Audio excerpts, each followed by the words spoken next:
On her first day cleaning a wealthy family's home, the black housekeeper witnessed something that would completely transform her life. The spacious living room of the mansion was filled wall to wall with books. Curiosity piqued, she couldn't help but ask the homeowner about it. Did you read all these books? Most of them. Why? After hearing the wealthy man's answer, the housekeeper realized that knowledge truly could change one's destiny. Upon returning home, she immediately turned off the television. She personally created a learning plan for her son, requiring him to read 2 books weekly and write book reports every weekend. If you use that time to develop your God-given gifts, wouldn't be long before folks was watching you on TV. These words became deeply etched in Carson's heart. From then on, he studied late into the night. Despite his efforts, he remained at the bottom of his class, scoring below 10 points in every subject. When asked by his teacher how many questions he answered correctly on the test, he could only respond in a whisper. 9. 9? Why, Benjamin, that's wonderful. I'm so proud of you. Not 9, Miss Williamson. He got none. The laughter in the classroom made Carson hang his head in shame. To avoid those judgmental stares, he intentionally avoided his classmates after school each day. Yet the mockery and discrimination remained inescapable. Hey Carson, we know you're the dumbest kid in the class, but did you hear what they said on Cronkite last night on the news? You're the dumbest kid in the world. Unable to tolerate it any longer, Carson lashed out with his fist. His classmate ended up needing 5 stitches on his face. Confronted by the principal's stern questioning, Carson could only claim it was an accident, an explanation clearly insufficient. To ensure Carson reflected deeply on his actions, the principal showed his mother his report card, filled with D's and F's, the hallmark of a failing student. The principal stated bluntly that Carson's issues were serious, and if his parent couldn't discipline him properly, the school would have no choice but to expel him. On the way home, Carson was filled with remorse. He swore to his mother he would never fight again, but regarding his grades, he couldn't make promises. He had already tried his hardest. Perhaps, as his classmates suggested, he truly was stupid. No, you ain't. You a smart boy. Listen to me.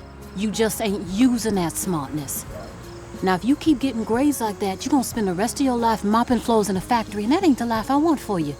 That ain't the life God wants for you either. His mother's response was a wake-up call that instantly rekindled Carson's fighting spirit. However, just days later, he found himself unable to tear away from comedy shows on TV. Seeing this, his mother forcibly turned off the television and supervised his reading while juggling her own household chores. It was then she discovered the reason for his poor performance. He had severe nearsightedness. Without hesitation, she took money from her savings to buy Carson eyeglasses. Afterward, his previously wandering gaze finally focused on his books. The writing on the blackboard became clear. His academic performance began to improve. Although he still received a D on his next test, at least he had passed. His mother was heartened by his progress. But one day, as the family was enjoying a TV program as usual, her mood suddenly plummeted. She remained bedridden for several days, seemingly uninterested in everything. This deeply concerned Carson and secretly planted in him the seed of becoming a doctor. While the children were at school, their mother secretly consulted a psychiatrist. It turned out she had grown up in foster care. Her unfortunate childhood led her to marry at just 13, thinking it would be her salvation from suffering. Only after Carson's birth did she discover her husband already had another family. For years, she had shouldered the burden of raising 2 sons alone. Barely literate, she spent 15 hours daily cleaning houses for wealthy families while still caring for her children's education and growth after work. When night fell, prolonged physical exhaustion and emotional trauma left her in agony. The doctor recommended hospitalization, mentioning it was part of a free charitable program. Upon returning home, she pretended to find work in another town, but actually checked into the hospital, entrusting kind nuns to look after her children. Meanwhile, she soon discovered a letter Carson had hidden in her clothes. It was filled with how much he missed her and promised he would study hard. Reading her son's thoughtful words, she broke down in tears. Carson lived up to that promise. When the teacher next asked about students' grades, he could answer confidently. 24 out of 25. The first time he earned an A, he excitedly ran home, only to find his mother had returned. After recovery, she resumed cleaning at her employer's home, leading to the scene where she questioned the wealthy homeowner. In the days that followed, Carson became a regular at the library. Initially, he only selected storybooks that interested him, but this helped him learn many uncommon words. This allowed him to excel in classroom spelling bees. Additionally, he became fascinated with quiz shows. The diverse topics greatly stimulated his thirst for knowledge. Even an unremarkable stone on the ground could spark his desire to explore. With this curiosity, he entered the vast world of the library, eagerly browsing all materials about rocks. Unexpectedly, days later, the science teacher held up a black rock and asked if anyone recognized it. The entire class remained silent. Though Carson appeared calm on the surface, internally he was bursting with excitement. After the teacher's repeated inquiries, he finally mustered the courage to raise his hand. Yes, Benjamin. Can you identify this rock? It's obsidian. Obsidian. That's right. Do you know how it was made?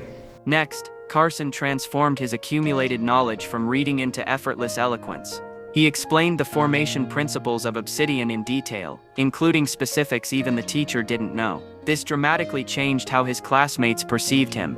After class, the teacher deliberately held Carson back and led him to a microscope, gesturing for him to take a look. This single moment completely opened the door to Carson's new world. His desire to explore the unknown grew increasingly intense. He couldn't put down his books even when using the bathroom. Influenced by him, his mother also began learning to read. Excellence, it seemed, was truly contagious. 4 years passed in the blink of an eye. Carson, once at the bottom of his class, had transformed into the student with the most outstanding grades in the entire grade and received the honor of outstanding graduate. Watching her son standing confidently on the award podium, his mother felt immensely proud.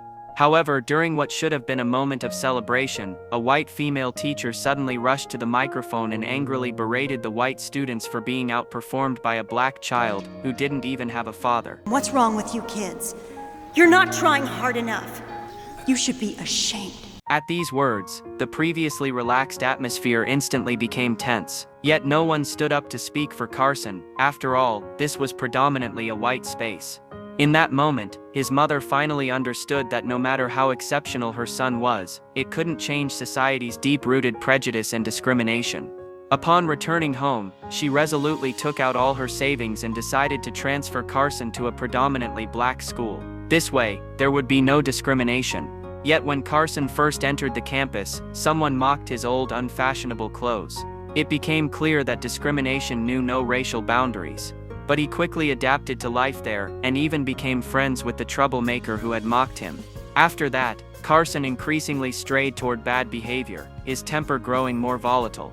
He not only bought a small knife for self-defense, but also had his first argument with his mother over the ugly discount clothes she bought. He even grabbed a hammer from the table, ready to strike. Fortunately, his brother stopped him in time, preventing a tragedy. Back at school, his companion immediately commented on how ugly Carson's clothes were that day. This casual teasing sent the already agitated Carson over the edge. He grabbed a blade from his chair and stabbed fiercely. Benny! What did you do? Luckily, the other boy's belt blocked the potentially fatal blow. Coming to his senses, Carson fled home. He didn't know when he had become this irritable version of himself. Perhaps this was the unique rebelliousness of adolescence, but it was also a necessary part of growing up. Some might lose their way during this time, while others accelerate their growth because of it. Clearly, Carson was among the latter. He never forgot his dream. Eventually, with excellent grades, he secured admission to Yale University with a full scholarship and found a talented girlfriend. They often envisioned their future together, anticipating bright prospects. But Carson faced a significant hurdle. His consistently poor chemistry grades had caused him to fail several years in a row. If he couldn't pass this time, his medical dreams would likely be shattered forever. As he worried about this, his girlfriend's words enlightened him. Slow down. What are you good at? What are you good at when it comes to studying? What works best for you? I don't know. Reading. I'm good at reading. If all I ever did was read, I'd be just fine. Instead, I gotta sit through all these boring lectures, 8 hours a day. Skip the lectures. The professors don't care. That'll only make things worse. They can't be any worse than they are now. Thus, Carson began intensively studying day and night, filling in gaps with his girlfriend's help. Whenever late-night studying felt overwhelming, his mother's encouraging words would echo in his ears, motivating him to persevere. A month later, the final exam arrived. Faced with complex chemical formulas on the exam paper, Carson could quickly find solutions in his mind. His pen seemed to come alive, dancing across the paper as he completed all questions smoothly. When the results were announced, Carson's name was prominently displayed. Indeed, if you give your all, eventually all your hard work will blossom brilliantly through the baptism of time. In his graduation year, Carson confidently arrived for an interview at Johns Hopkins Hospital, revered as the holy ground of medicine, and simultaneously the place where countless dreams were shattered. Johns Hopkins Hospital accepted only 2 neurosurgeons each year, but this year there were 125 applicants, all top performers from leading global institutions. The interviewer was concerned with just one question: why did he think he could make a good brain surgeon? The brain. This answer had undoubtedly been heard countless times by the interviewer. Realizing his mistake, Carson quickly began to reconsider. It's a miracle. Do you believe in miracles? Not a lot of doctors do. There's not a lot of faith among physicians. I mean, we study reports, cut open bodies. It's all very tangible, solid. But the fact is, there's still so many things we just can't explain. I believe we're all capable of performing miracles. Up here. Carson's spirit of exploring the unknown was precisely the quality every excellent physician must possess. At the same time, his calmness and confidence deeply impressed the interviewer. Thus, Carson was successfully admitted. Although he was still just an intern, his first day at work was filled with passion, and he greeted everyone warmly. He longed to shine in the career he loved. However, there's always a gap between ideals and reality. Not only was he mistaken for a janitor by a nurse, but during rounds, the attending physician assumed he was a blood-drawing nurse. The attentive Carson, after reading the patient's chart, discovered the patient had severe anemia. Drawing blood carelessly might worsen their condition, but his response was seen as challenging authority in the attending physician's eyes. Don't think you're special, Carson, simply because there's no one like you in this department. You don't change your attitude, I'll get you kicked out of neurosurgery faster than you say yes, sir. Carson was instantly furious, but ultimately, he restrained himself. It wasn't out of cowardice, but because through life's trials, he had already learned to control his temper. After a night of reflection, the next morning, he regained his usual confidence and optimism. Years later, he would understand that this was what adults called maturity. To build relationships with colleagues, he gave the nurse a bouquet of lilies symbolizing good wishes. Days passed in ordinary routine until the hospital received an emergency patient with severe head trauma. Without immediate surgery, the patient would soon die from blood loss. But all the surgeons had gone to a city meeting, leaving only Carson the intern. Operating without an attending physician's guidance was a serious legal violation. Yet how could he bear to watch a life disappear before his eyes? After much internal struggle, he could only ask the nurse to notify the anesthesiologist to prepare, then resolutely entered the operating room. Under the surgical light, Carson's mind and hands achieved unprecedented focus and coordination. Each movement was precisely executed. After a grueling 4-hour battle, he finally reclaimed the patient's life from death's grasp. However, as soon as he left the operating room, Carson was summoned to the chief's office for a stern reprimand. "Fortunately, you saved the patient this time. If you hadn't, your career would have ended alongside them." Carson could only listen silently, but then the chief suddenly changed tone. "You did very well, Dr. Carson. I congratulate you on taking the proper action in spite of its possible consequences." All anxiety instantly vanished. Carson was exceptionally promoted to attending physician, which meant he would shoulder more responsibility for difficult cases in the future. Soon after, the hospital welcomed another special patient, a 4-year-old girl who had suffered from epilepsy since she was 18 months old. Now she experienced over 100 seizures daily, causing her to lose the ability to walk, speak, and even eat. Only when asleep did she seem normal. For years, her parents had taken her to renowned doctors everywhere, but to no avail. Now Johns Hopkins Hospital was their only hope. Carson, as the girl's attending physician, had never encountered such a challenging case. But giving up wasn't in his vocabulary. Using his exceptional reading skills, Carson searched through vast medical literature. Finally that night, he found a viable solution to completely cure the girl. They would need to remove the entire left hemisphere of her brain, which was prone to epilepsy. How will she be able to live or survive with half a brain? It's not as bad as it sounds. We don't know why, but a child's brain has a remarkable ability to recover. It's as if the brain cells haven't decided what they want to be when they grow up. They take on the functions of the disease cells and then eventually restore the neurological function. You think there's a chance this will work? Yes, I do. Have you done one of these operations yourself? No, I have not. This news instantly filled the parents with despair. But having reached this point, they had no other options, and could only hope Carson would create a miracle. Thus Carson entered the operating room again, under tremendous pressure. Even though he had simulated the procedure countless times, and anticipated all possible emergencies, the complexity of this surgery far exceeded anything before. The operation, originally estimated to take 6 hours, ultimately took twice as long. After surgery, the girl didn't wake up at the expected time. This abnormality made all medical staff tense. Family members anxiously came to inquire. Fortunately, after Carson's examination, he found the girl was only temporarily unconscious due to significant blood loss. Whether she could regain her ability to walk and speak would only be known after she awoke. But as they were speaking, a childlike voice suddenly sounded. Mommy, Daddy, I love you. Carson finally let out a deep sigh of relief. To thank him for saving her life, the girl's parents specifically brought in reporters to cover the story. Carson shared every detail of the surgery, which made him instantly famous.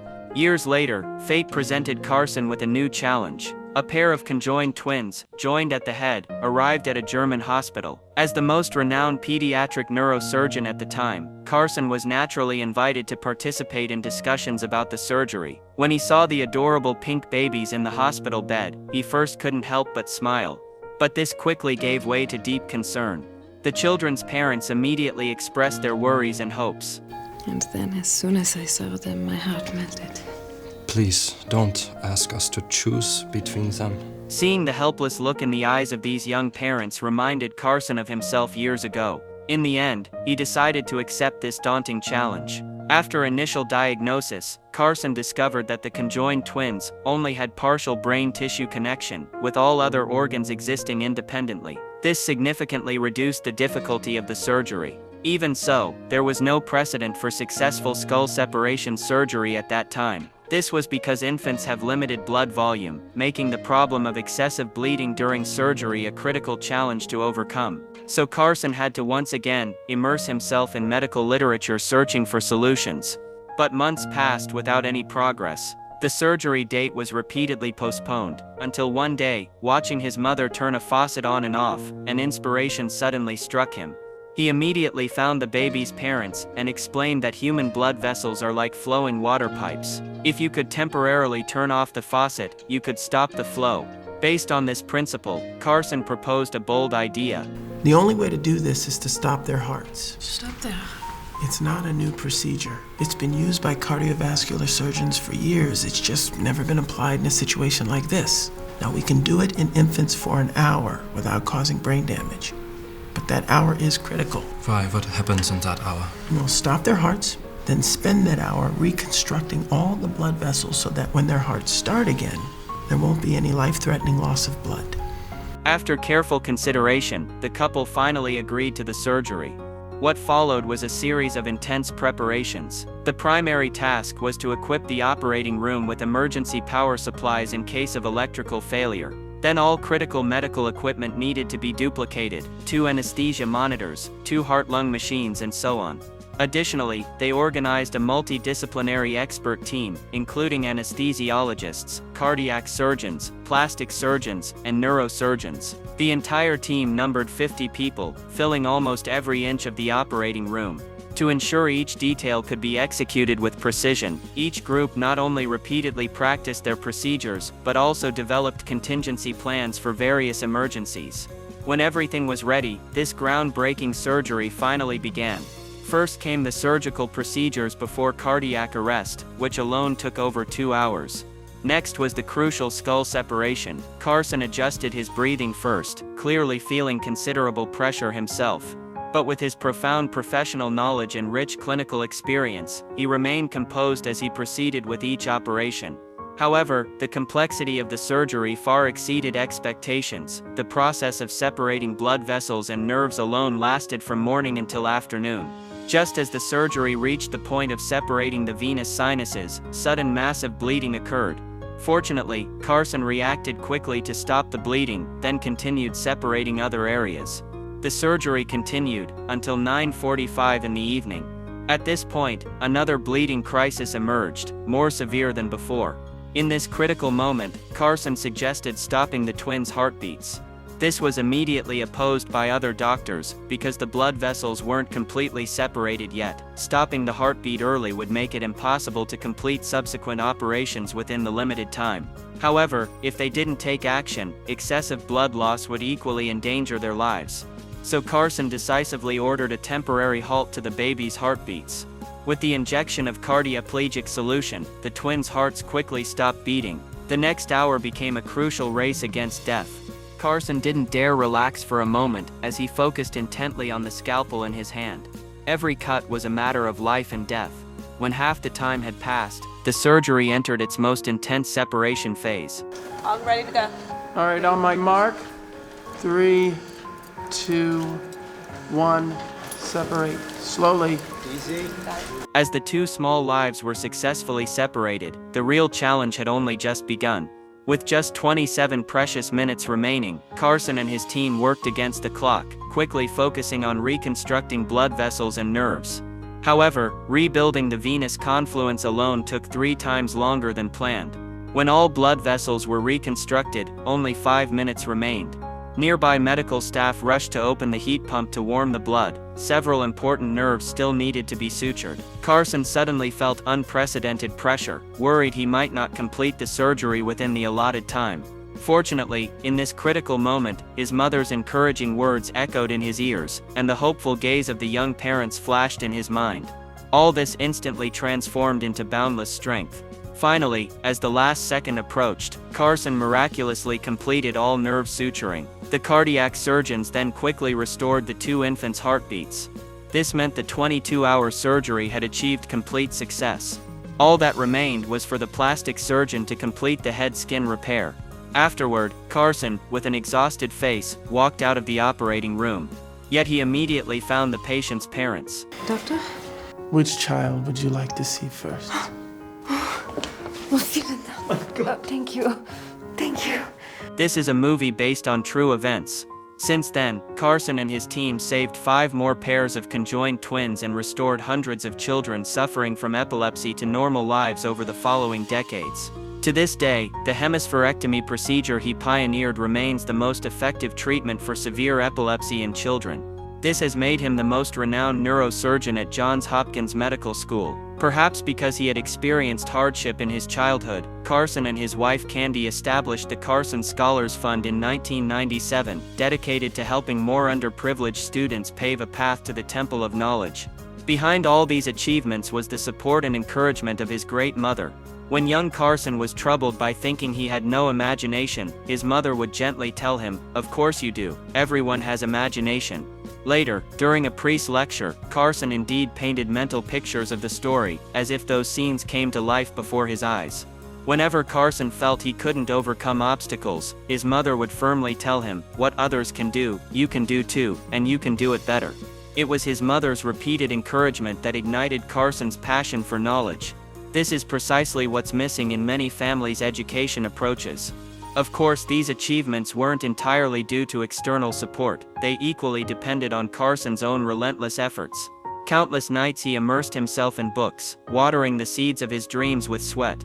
Some might say, effort is insignificant compared to talent, but remember, life is either a daring adventure or nothing at all. Though not all persistence leads to results, some persistence can nurture thousands of proudly blooming roses from an inch of frozen ground. Morning.